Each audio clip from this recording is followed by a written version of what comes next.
years, I have proudly worn my spandex, polyester leggings, bathing suits, and even sports bras. I mean, how could we not fall in love with the same fabric that Superman was wearing? That smooth, soft fabric had me hooked from the start, and like many, synthetic athletic apparel has been my go-to wardrobe of choice. But now that I know the truth behind synthetic fibers, I'm breaking up with them. And here's why you should too.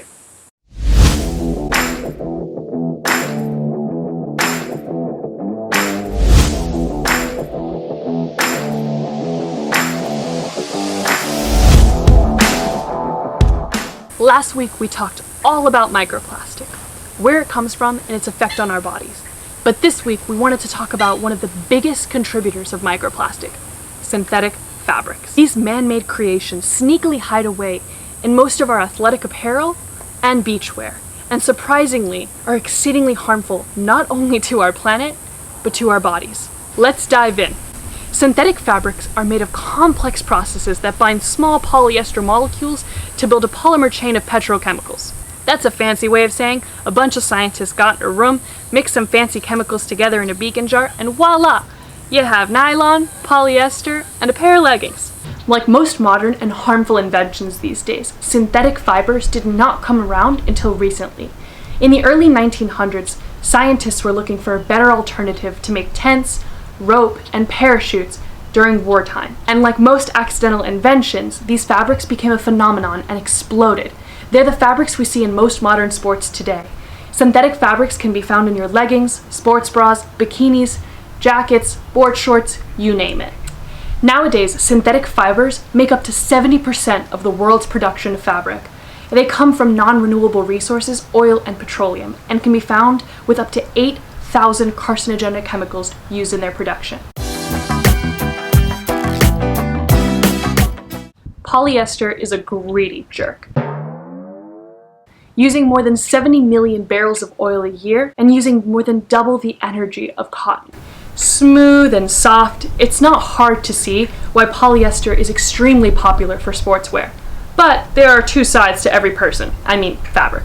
Made from some words I can't pronounce, these highly toxic chemicals are not completely removed during the manufacturing process.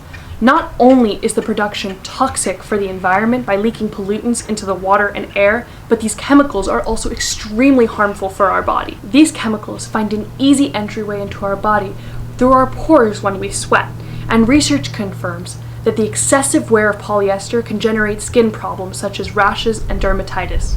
Is it hot in here, or is this relationship with polyester suffocating us? Polyester is also not breathable. When you perspire, it hugs the sweat to your body, suffocating your skin from breathing. There have even been studies that show a reduced sperm count in men who overwear polyester due to the lack of breathability. If that isn't reason enough, let's move on to bachelor number 2. Nylon is a type of plastic made from 2 reacting compounds, and it's one of the most used fabrics. Cheap to make, it's durable, and extremely versatile. So how could such an awesome fabric be a nightmare to our planet? Well, greater than polyester, it requires 3 times more energy to make than cotton does. Producing nylon results in the release of nitrous oxide, a greenhouse gas that is a significant contributor to global warming, 300 times stronger than carbon dioxide. Another deterrent of nylon is that you can't use natural dyes to make all the fun colors we know and love in our gym wear, meaning that the process of coloring these fabrics is extremely toxic to our water sources. Like polyester, nylon does not absorb moisture, so sweat is trapped against our skin, creating a breeding ground for odor and fungal infections. And we all know how attractive it is to watch someone scratch their tush in public. Popular in workout clothes, rayon is made of wood pulp mixed with toxic chemicals such as hydrochloric acid and carbon sulfate that tend to linger on fabric and cause problems for the people wearing it. Studies have shown that those who wear excessive amounts of rayon can have both headaches and nausea. These fabrics are just a few on the massive list of synthetic fabrics out there, but I think you get the idea. It's not all bad news though. If synthetic fibers are the dirty ex that we're trying to break up with, then natural fibers are the wonderful gentlemen that we know our mothers would approve of. For those of us out there who love our booty-shaping leggings and sexy swimsuits, there are companies out there doing it right, using natural fibers and production methods. And Wild.habitat is so excited to spotlight these heroes.